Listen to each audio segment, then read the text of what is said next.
నాతో కలిసి అందరూ చదవలసిందిగా కోరుతున్నాను. Genesis chapter 2 verse 24 ప్రారంభించుదాం. కాబట్టి పురుషుడు తన తండ్రిని తన తల్లిని విడిచి తన భార్యను హత్తుకొనును, వారు ఏక శరీరమై. దేవుడు తన వాక్యము మన వినికిలో మన ఆత్మీయ మేలుల నిమిత్తము దీవించునుగాక. ఆమేన్. ప్రార్థన చేస్తాం. కృపగలిగిన తండ్రి, పరిశుద్ధమైన నీ పాదముల చెంత మీరు మాతో మాట్లాడుతున్నారు. విని గ్రహించి కలిగించినప్పుడు లేఖనానుసారమైన మనస్సాక్షి ఆత్మ ద్వారా దయచేసి మా అందరికీ సమాధానం కలిగించండి. యెరూషలేము క్షేమం కొరకు ప్రార్థన చేయొచ్చు. యేసు నామమున అడిగి వేడుకొనుచున్నాము తండ్రి. ఎవరు చెప్పట్లేదు? ఆమేన్. బైబిల్లో మొదటిసారిగా మదర్, తల్లి అని రాయబడిన మాట ఇక్కడే.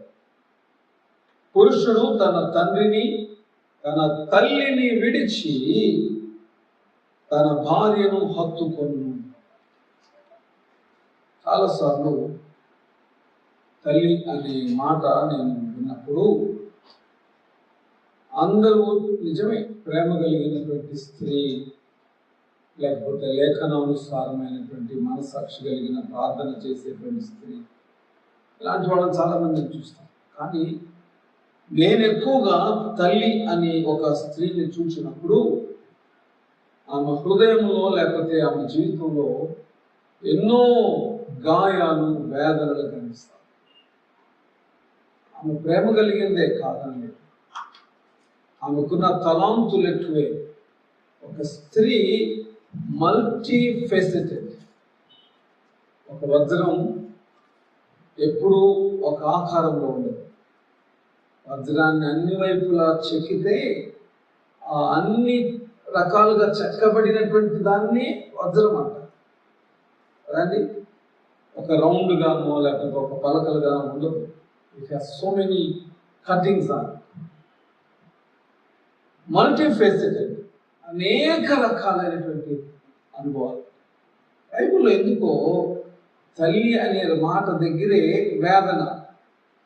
పురుషుడు తన తండ్రిని తన తల్లిని విడిచి, పురుషుడు విడిచాడు బాగానే ఉంది, కానీ అలా విడిచినప్పుడు తల్లి మనస్సు ఏంటి?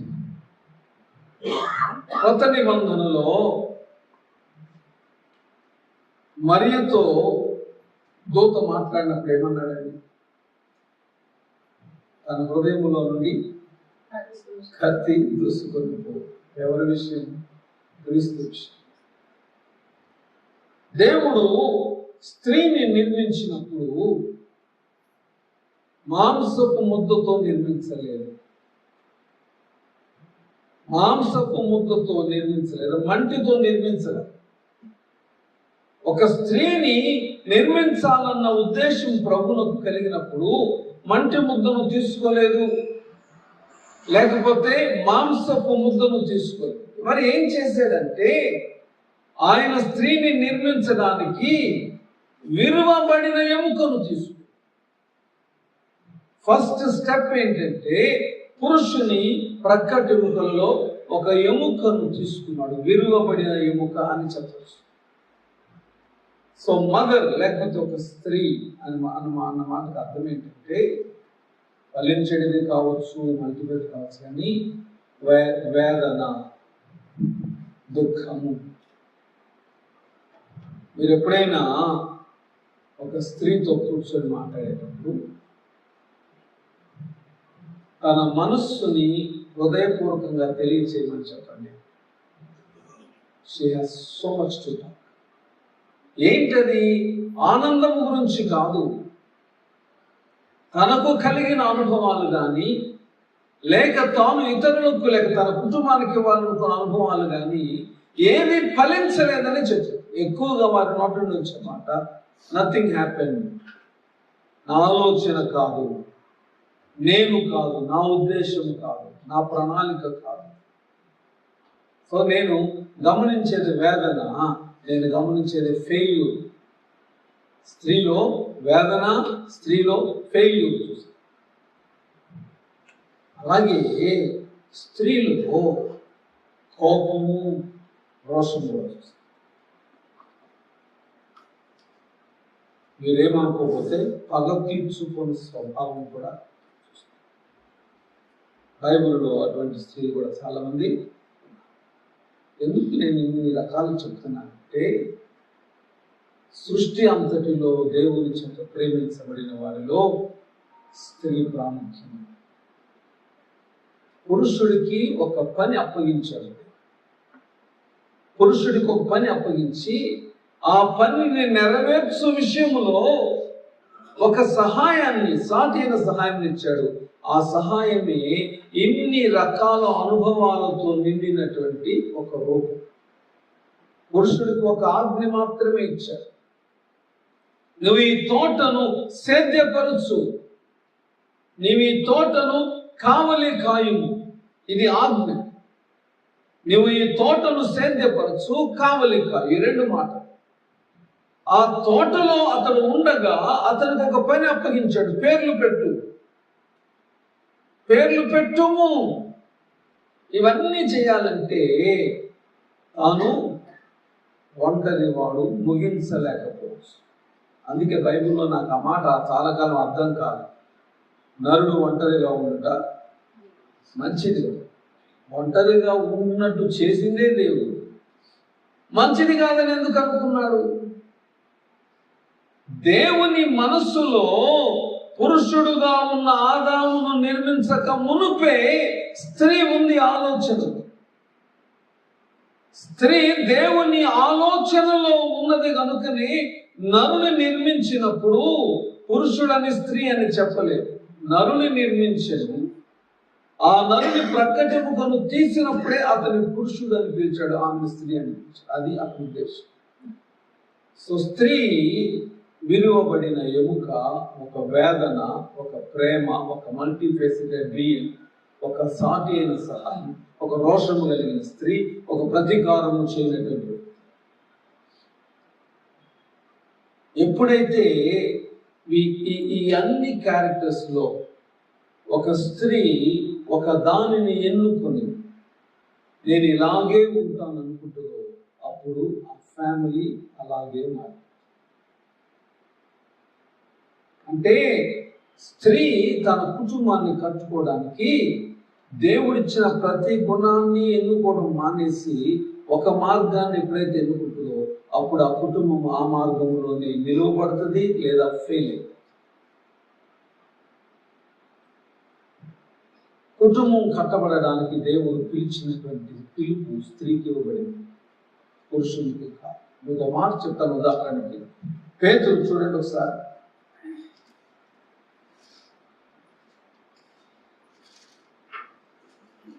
పేతురు మొదటి పత్రిక 3వ అధ్యాయం. పేతురు మొదటి పత్రిక 3వ అధ్యాయం. నేను చదువుతున్నానండి 1 and 2 verses. అటువలే స్త్రీలారా మీరు మీ స్వపురుషులకు లోబడి ఉండుడి. మనం ఎక్కువగా మ్యారేజెస్లో ఈ వాక్యం చెప్తుంటాం, లోబడండి లోబడండి లోబడండి. కానీ లోబడి ఉండు అనే మాటలో there is a meaning, a secret, దాచిపెట్టబడిన ఒక మర్మం. అది 2వ వచనంలో చూడండి. అందువలన వారిలో ఎవరైనాను వాక్యమునకు అవిధేయులైతే వారు భయముతో కూడిన మీ పవిత్ర ప్రవర్తన చూచి వాక్యము లేకుండానే తమ భార్యల నడవడి వలన రాబట్టబడవచ్చు. So man goes away from the Lord or from his presence. దేవుని యొద్దకు తేవలసింది ఎవరండి? ఇక్కడ ఎవరని చెప్పాడు? స్త్రీ. లోబడమన్నాడు. లోబడుటలో వాక్యానుసారమైన ప్రవర్తన చేత అతనిని దేవుని వైపు రాబట్ట. చాలా మందికి తెలియదు ఏంటంటే, దేవుడు స్త్రీని నిర్మించినప్పుడు పురుషుని జీవితాన్ని క్రమబద్ధీకరించుటకే నిర్మించడం అనేది చాలా మందికి తెలియదు. పురుషుడు పైకి కమాండ్ చేస్తాడు ఏంటిని. పురుషుడు కమాండ్ చేసేటప్పుడు తాను నాయకుడు అని అనుకుంటాడు.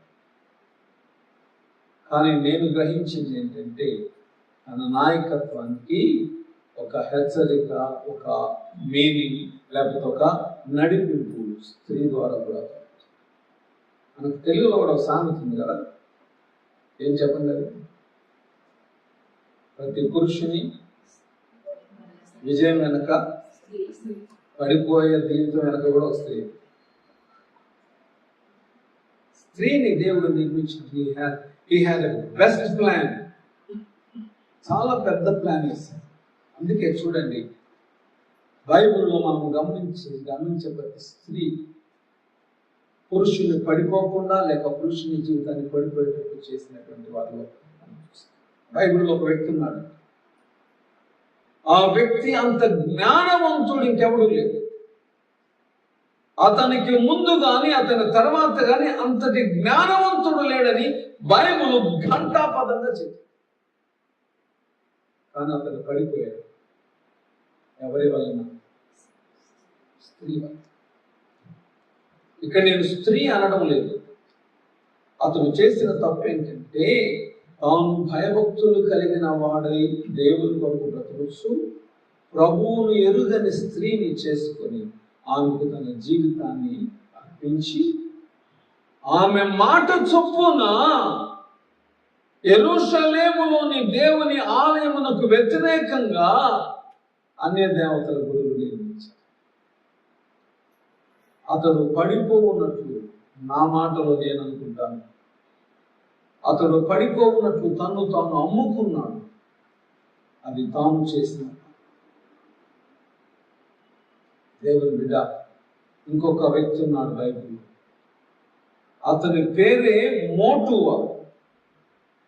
అతని పేరు మీనింగ్ ఏంటంటే అతడు మోటు గుణము కలిగిన వాడు, మూర్ఖుడు. ఈ మూర్ఖుడు దావీదుకు వ్యతిరేకంగా పోవాలని తన వారినందరినీ తీసుకొని కత్తులు పట్టుకొని వెళ్తాడు. అతనికి తెలియదా దావీదు ఎంత బలవంతుడో? తెలియదు. దావీదుకున్నటువంటి సైనికులు ఎంత బలవంతులో బైబిల్లో మనం చదివితే తెలుసు. ఒక వెంట్రుకను రెండుగా కత్తితో చేర్చగలిగిన శక్తి. కేవలం ఒకరిద్దరు వెళ్ళి శత్రు రాజ్యములోని బాబిలోని నీటిని తేగలిగారు. వాళ్ళ మీద యుద్ధానికి వెళ్తున్నాడు. ఇతని పని ఇంటి గొర్రెల కాదు. అతని భార్యకు ఆ సంగతి తెలిసి ఇతని కంటే ముందుగా దావీదు వద్దకు ఆహారం తీసుకొని వెళ్ళి దావీదుకు ఆలోచన చెప్తుంది. ఏమన్నా తెలుసా? ఒక వ్యక్తిని చంపి నువ్వు నరహంతకుడు వాడు ఎందుకు? అతడు మోటు వాడు, అతని పేరే నాబాలు. దయచేసి క్షమించు అంటే రాజు ఆమె అంటున్న మాట ఏంటంటే, నీ వలన నీ భర్త బ్రతికించు, నీ వలన నీ భర్త బ్రతికించు. ఆ తర్వాత అతడు గుండాకి చచ్చిపోయాడు. దావీదు చంపుతాడని తెలిసి అది వేరే సరే. కాబట్టి కుటుంబాన్ని కట్టుకునే విషయంలో స్త్రీ చేతగానిది కాదు. స్త్రీని దేవుడు బలహీనురాలుగా చేయలేదు. స్త్రీని దేవుడు అనేకమైన గుణముల చేత నిర్మించినందున స్త్రీ సరి అయినటువంటి గుణాన్ని ఎన్నుకొని కుటుంబాన్ని కట్టుకోవాలి. బలహీనపడిన తన జీవితాన్ని కట్టుకునే విషయంలో తనలోని క్యారెక్టర్స్లో కొన్నిటిని తాను సెలెక్ట్ చేసుకోలేకపోయినా కుటుంబం. మీకు ఇంకొక మాట చెప్తా. పురుషునిలో దేవుడు నిర్మించిన ఎముకలు ఎలాగున్నాయో స్త్రీలో కూడా దేవుడు నిర్మించిన ఎముకలు అలాగే. కానీ పురుషుడు మంటితో నిర్మించబడి ఎముకలను అతని యందు దేవుని వలన కలిగిన ఆత్మగా ఉంచబడ్డాడు. నేను చాలాసార్లు చెప్పాను, ఎముకలు దేవుడు నిర్మించాడా లేక దేవుడు ఆజ్ఞాపించడం ద్వారా అవి వచ్చినవాడు. బైబుల్ ఏముందంటే దేవుడు నరుని నేల మంటితో నిర్మించాను. మరి ఎముకలను దేవుడు పట్టుకొని వాటిని మోల్డ్ చేశాడా? కాదు.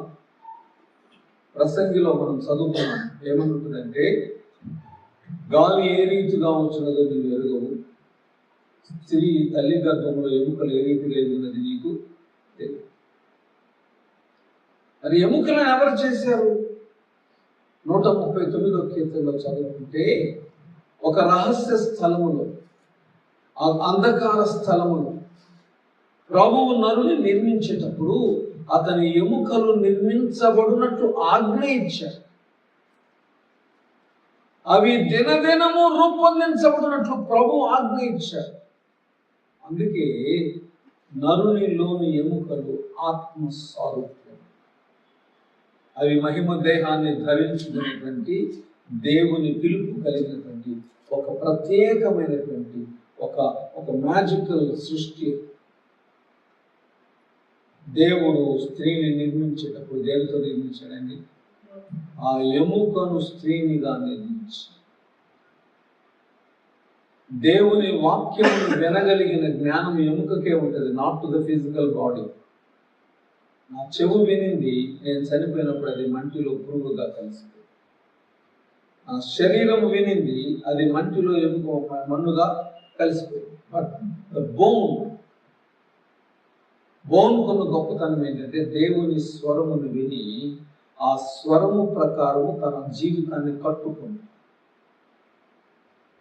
మనొక గృహకోడిలో చెప్పాను, నేను ఎలా జీవించానో మీకు తెలియకపోవచ్చు. ఎందుకంటే నేను ఇక్కడ మీకు నిలబడి మాట్లాడేదే మీకు తెలుసు. నా గృహంలో నేను ఎలా ఉంటానో మీకు తెలియదు. ఒక వ్యక్తి నిజమైన జీవితం అతని ఇంటిలో ఒంటరిగా ఉన్నప్పుడు బయటపడుతాడు. ఒక్కడే పెట్టండి, వాళ్ళ జీవితం ఏంటో బయట. నేను ఎలా ఉంటానో మీకేం తెలుసు. కానీ నాలోని ఎముకలు నేను జీవించే జీవన విధానాన్ని తన యందు రికార్డ్ చేసుకుంది. నా ఎముకలు నా బ్రతుకుని, నా ఆలోచనను, నా నడకను అంతటిని రికార్డ్ చేసుకుంది. నాలోని ఒక ఎముకను తీసి ప్రభు ప్రశ్నిస్తే నా లైఫ్ బయటపడుతుంది.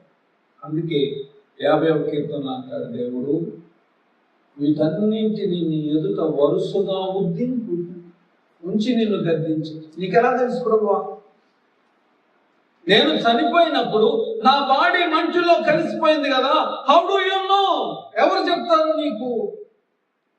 బైబిల్ ప్రకారం ఆకాశం చెప్పుద్ది, భూమి చెప్పుద్ది, కానీ అన్నిటికంటే ముఖ్యంగా నా ఎముక నా జీవితాన్ని ప్రభువుకు వీడియోగా చూపిస్తుంది.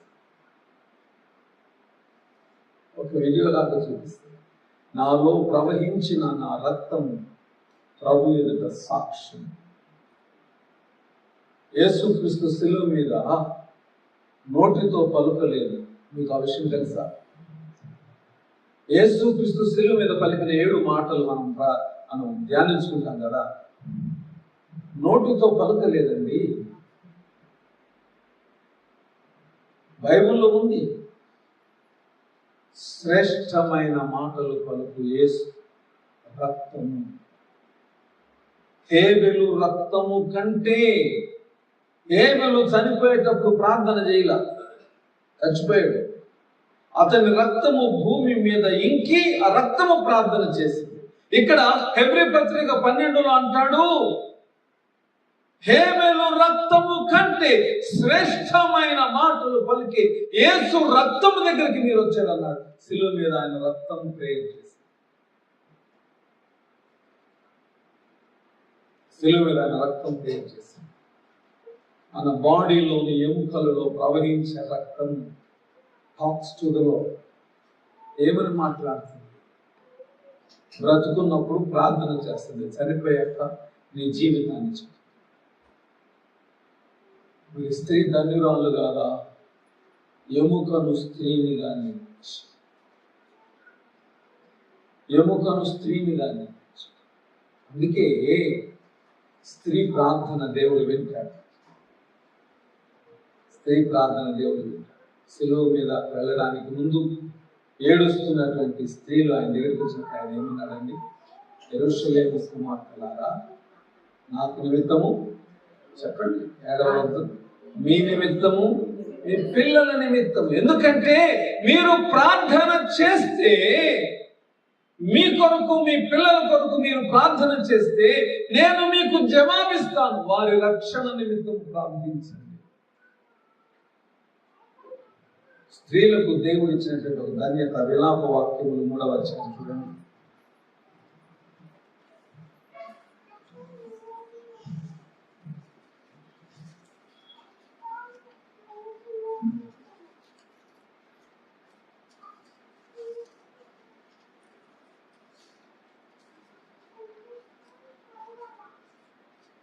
విలాప వాక్యములు 3వ అధ్యాయం 18 నుంచి నేను చదువుతున్నాను. విలాప వాక్యము 2వ అధ్యాయం, క్షమించండి, విలాప వాక్యములు 2వ అధ్యాయం 18 నుండి చదువుతున్నాను. జనులు హృదయపూర్వకముగా యెహోవాకు మొరపెట్టుదురు. ఇక్కడ గమనించండి, సియోను కుమారి ప్రాకారమా. Is talking to the women. సియోను కుమారి ప్రాకారమా, నదీ ప్రవాహము వలె దివారాత్రము కన్నీరు పారనిమ్ము. విరామము కలుగనీయకము, నీ కంటి పాపను విశ్రమింపనీయకము. నీవు లేచి రేయి మొదటి జామున మొర్రపెట్టుము. నీళ్లు కుమ్మరించినట్లు ప్రభు సన్నిధిని నీ హృదయమును కుమ్మరించుము. తర్వాత మాట చూడండి, నీ పసిపిల్లల ప్రాణము కొరకు నీ చేతులను ఆయన కట్టెత్తుము. ప్రతి వీధి మొగను ఆకలి కొని వారు మూర్ఛిల్లుచున్నారు.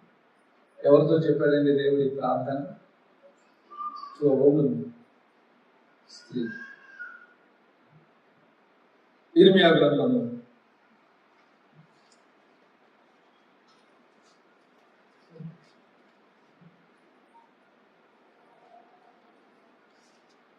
5వ అధ్యాయం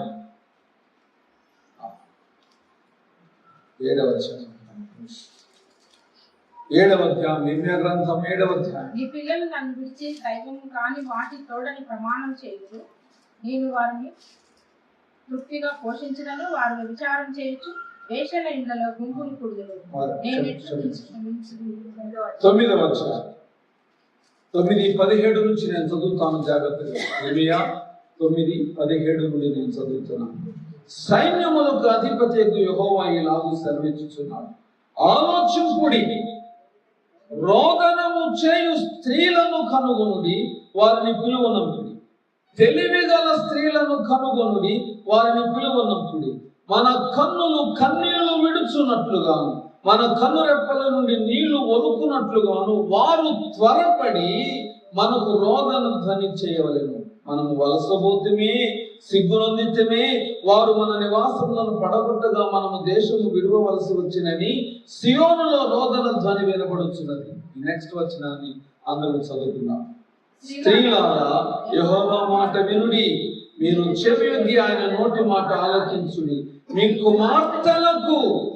కుమార్తెలకు రోదనము చేయ నేర్పుడి. చదవండి. ఒకరికొకరొకరు అంగలార్పించే నేర్పుడి. వీధులలో పసిపిల్లలు లేకున్నాను, రాజమార్గములలో యవ్వనులు లేకున్నాను, వారిని నాశనము చేయుటకై మరణము మన కిటికీలను ఎక్కుచున్నది, మన నెగములలో ప్రవేశిస్తుంది. మన బిడ్డలు మరణించకుండా ఉండాలంటే ప్రార్థన చేయాల్సింది ఎవరండి? బైబిల్లో కుమార్తెలకు కూడా రోదనము చేయలేదు. దేవుని సంఘమా, ఒక ఆత్మీయ సత్యాన్ని మీ ముందు ఉంచాలని. When God created a room, అనేక రకాలైనటువంటి ఆత్మీయమైనటువంటి అనుభవాలు దేవుని కొరకై కుటుంబాన్ని కట్టుకోవడానికి, దేవుని నిమిత్తమై కుటుంబాన్ని నిర్మించడానికి దేవుడు స్త్రీని ఏర్పాటు చేశాడు. స్త్రీని దేవుడు ప్రేమించాడు. చాలా మంది నన్ను చాలాసార్లు అడిగారు, వాక్యం పురుషుడే చెప్పాలి, స్త్రీ చెప్పకూడదని బైబిల్లో ఉంది. దేవుడు స్త్రీ విరోధియా? దేవుడు స్త్రీలను పిలుచుకోలేదా? వారికి పిలుపునివ్వలేదా? ఒక మాట చెప్పి నేను స్త్రీల పిలుపు గురించి మాట్లాడు. భూమి మీద దేవుడు జన్మించడానికి he has so many ways కదా. దేవుడు పుట్టాలనుకుంటే ఎక్కడ పుట్టకూడదు, ఎలా? కానీ స్త్రీని దేవుడు ఏర్పాటు చేశాడు, పురుషుని. అందుకే యేసుక్రీస్తు పేరేంటో తెలుసా? స్త్రీ సంతానం. He loves you. కానీ ఎందుకు వాక్యము ప్రకటించే పిలుపులేదు? ఎందుకు సాటి అయిన సహాయం చేశారు? ఎందుకు దేవుడు వారికి ప్రాధాన్యత బైబిల్లో ఇవ్వలేదు? ఒక మాట నేను మీకు చెప్తాను, గమనించండి. When God created man, He created him in His image. పురుషుని దేవుడు తన స్వరూపమందు తన పోలిక చొప్పున చేశాడు. అంటే స్త్రీ తన స్వరూపము కాదని స్త్రీని గురించి మాట్లాడుతున్న దేవుడు ఏమంటాడంటే, కొరింథీ 11వ అధ్యాయం చూడండి. కొరింథీ మొదటి పత్రిక 11వ అధ్యాయం చూడండి.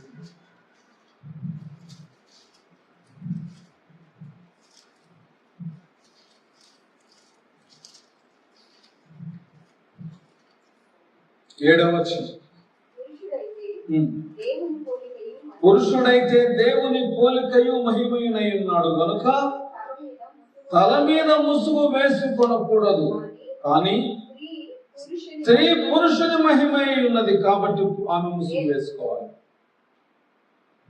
పురుషుడు దేవుని పోలికగా ముసుగు వేసుకుంటాడు, స్త్రీ పురుషుని పోలిక కాబట్టి ముసుగు వేసుకోవాలి. ఇంకా అక్కడ అంటాడు, స్త్రీ పురుషుని నుండి కలిగేది, అది ఆత్మీయత. స్త్రీ పురుషుని నుండి కలిగేది, పురుషుడు స్త్రీ నుండి కలిగేది. కాబట్టి పురుషునికి ఇచ్చినటువంటి విషయాలు మెన్స్ డే రోజు, ఫాదర్స్ డే రోజు చెప్తాం. కానీ ఇప్పుడు ఆత్మీయ సత్యం ఏంటంటే, ఒక కుటుంబము కట్టబడాలన్నా, ఆత్మీయంగా నశించిపోవాలన్నా స్త్రీ. ఎందుకంటే స్త్రీని దేవుడు ఎంతగా ప్రేమించి నిర్మించాడంటే, ప్రభువు కొరకు కుటుంబాన్ని కట్టుకొనగలిగింది. చాలా మంది యోబు భార్య గురించి మాట్లాడేటప్పుడు ఏమన్నాను? యోబు భార్య దేవుని శపించి చచ్చిపో. నేను ఒక పుస్తకం చదివాను యోబు భార్య గురించి, భయంకరంగా రాశాడు ఆమె గురించి. మరి ఆయనకు ఎందుకు వచ్చిందో ఆలోచన తెలియదు. యోబు భార్య భర్తను చనిపోమని చెప్పడంలో కారణం ఏంటంటే, అతని వేదనను చూడలే. ఎంతగా బాధపడుతున్నాడంటే స్నేహితులు కూడా దూరముగా నిలువబడ్డారు, దగ్గరకు రాలేకపోతున్నా. అతడు చిల్ల పెంకులు తీసుకుని శరీరమును గాయపరుచుకున్నాడు. ఘనమైన స్థానంలో ఉన్న వ్యక్తి అవమానకరమైన స్థితిలో కూర్చున్నాడు.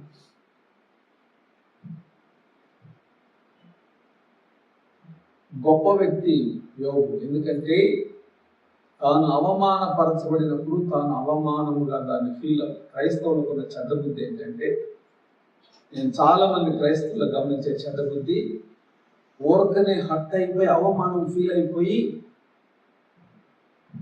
దేవుని మీద వాళ్ళు రోషం చూపిస్తుంటారు.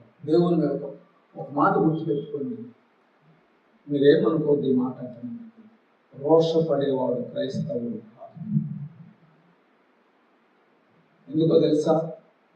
బైబిల్ ఏముందంటే, నువ్వు యేసును నమ్మినప్పుడే చచ్చిపోయావు, ఏలయనగా మీరు మృతి పొందింది. శవం రోషపడుతుందా? ఒకసారి శవం మీద ఉమ్మేసి చూడండి.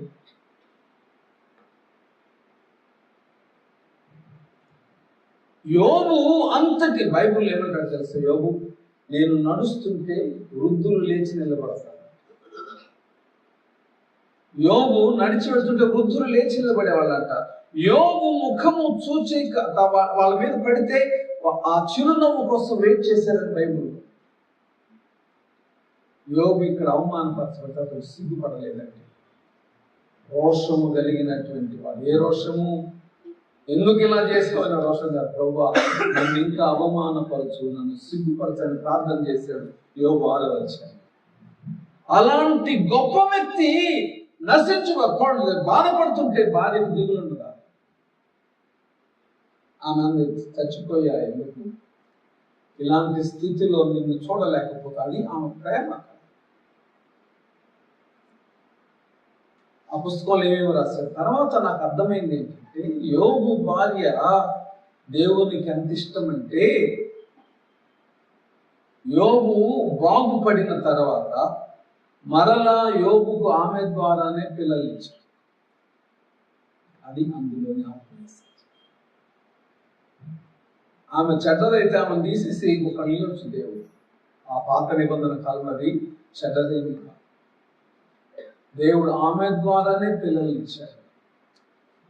ఎందుకంటే దేవుడికి తెలుసు ఆమె యోబు ద్వారా కలిగిన పిల్లలను ప్రభువు కొరకు పెంచగలరు.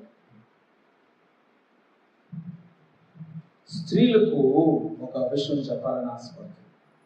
మీకు ప్రేమ బాగానే ఉంటుంది, కానీ కొన్నిసార్లు ప్రేమ కుమారులను కుమార్తెలను కత్తితో పొడవగలిగినంత ప్రేమ ఉండదు. కుమారులను కుమార్తెలను కత్తితో పొడవగలిగినంత ప్రేమ. అదేంటంటారా? జకర్యా గ్రంథం చూడండి.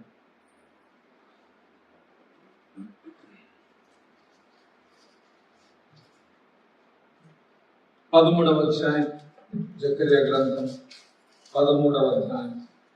సమయం అయిపోతుంది.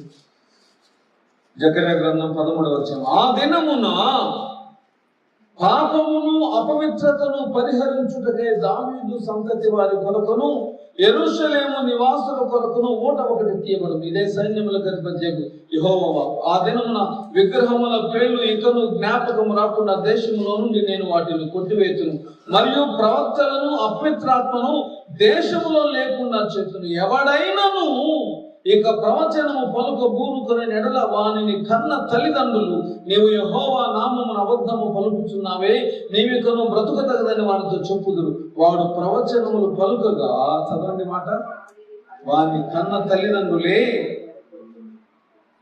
ఎవరేం చదవట్లేదు, వాని కొడుకులు. ఈ మాటకు అర్థం ఏంటంటే, వాక్యానుసారముగా కుటుంబాన్ని కట్టుకోండి స్త్రీల. మీరు వాక్యానుసారముగా కుటుంబాన్ని కట్టుకున్నప్పుడు ప్రభు కొరకు బిడ్డలను ప్రాణము పెట్టగలిగిన రోషము కలిగిన వారుగా పెంచుతారు. తల్లిదండ్రులు తర్వాత మాటలు చదువుకోండి. తల్లిదండ్రులు వారిని పొడిచినప్పుడు వాడు బాగుపడి ప్రభు కొరకు బ్రతుకుతాడంట, అబద్ధం ఆడదంట, ప్రవచనం చెప్పడంట. స్త్రీకి ఇవన్నీ గుణాలు ఉండొచ్చు, ప్రభు కొరకు గాయపరిచే గుణం కూడా అది లేదండి ఈనాటి స్త్రీ. అందుకే పిల్లలను కూడా వాక్యానుసారము కానీ బలహీనతలో పెంచుతుంది, దేవునికి ఇష్టము కానీ బ్రతుకులో పెంచుతుంది. ప్రేమతో మీరు మీ బిడ్డల గురించి మంచి సాక్ష్యం చెప్పవచ్చు, కానీ ఆత్మీయంగా మీరు చెప్పగలిగే సాక్ష్యం ఏంటి చెప్పండి మీ పిల్లల గురించి. ప్రేమతో నీ భర్త గురించి ఒక మంచి సాక్ష్యం చెప్పవచ్చు, కానీ ఆత్మీయంగా ప్రార్థన పూర్వకంగా ఏ టెస్టిమోనీ ఇస్తావు నీ భర్త గురించి, తన లైఫ్ గురించి? కారణం ఎవరు?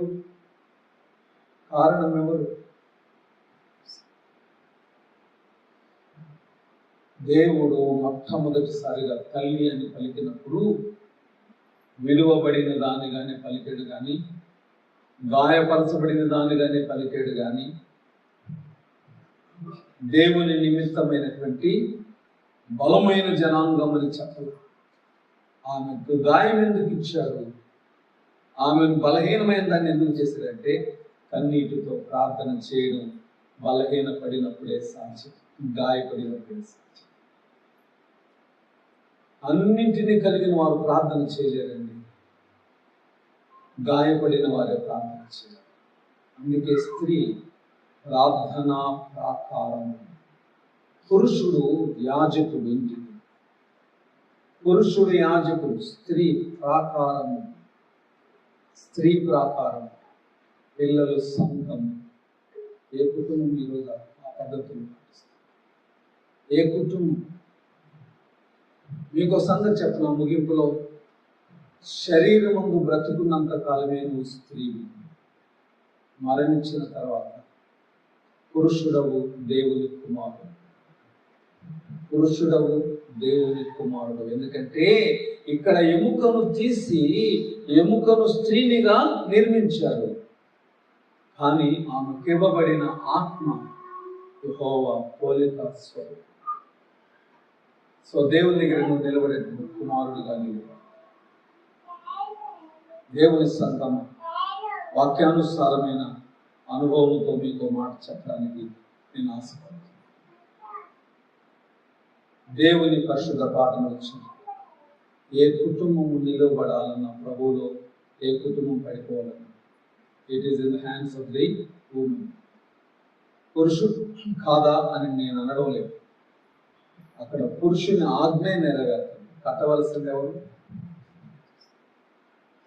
ప్రెసిడెంట్ గొప్పవాడా, సెక్రటరీ గొప్ప? ప్రెసిడెంట్ గొప్పవాళ్ళ, ప్రైమ్ మినిస్టర్ గొప్ప? ప్రెసిడెంట్ ఆజ్ఞాపిస్తాడు, నెరవేర్చవలసింది ప్రైమ్ మినిస్టర్. పురుషుడు ప్రార్థన చేసి తెలియచేస్తాడు, స్త్రీ నిర్మించుకోవాలి. కాబట్టి కుటుంబం బలహీనపడినా, కుటుంబం ఆత్మీయంగా ఎదిగినా అది స్త్రీ బాధ్యత. నీవెలా ఉన్నావు దేవుని ఎదుట? అతిశయపడవద్దు. దేవుని సన్నిధిలో కన్నీరు. దేవుడు నీ తలను నీ భర్త ద్వారా ఎత్తుతాడు.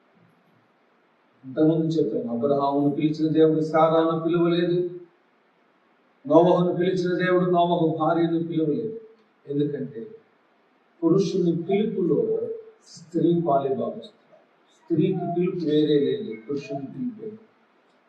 ఆ పురుషుని పిలుపును అంతము వరకు కట్టుట స్త్రీ బాధ్యత. అలా నువ్వు కట్టుకున్నప్పుడు నిన్ను బట్టి నీ భర్త తల ఎత్తుకుంటాడు. 31వ అధ్యాయం సామెతలో ఉంటుంది కదా, ఏముంటుందండి? నీ భర్త లేచి నిన్నేమంటాడు? నీ కుమారులు లేచి నిన్నేమంటారు? ఎందుకంటారు? నువ్వు ఉదయం లేచి సాయంకాలం వరకు నీ కుటుంబాన్ని కట్టుకున్నావు. సో ఈ మదర్స్ డే రోజు నేను మీకు చెప్పాలనుకుంటుంది ఏంటంటే, ఒక కుటుంబంలో దేవుని సృష్టిలో ప్రాముఖ్యత స్త్రీకి ఇవ్వబడింది. So you are a blessing. You are a blessing. కళ్ళలోంచి ప్రార్థన చేస్తాను.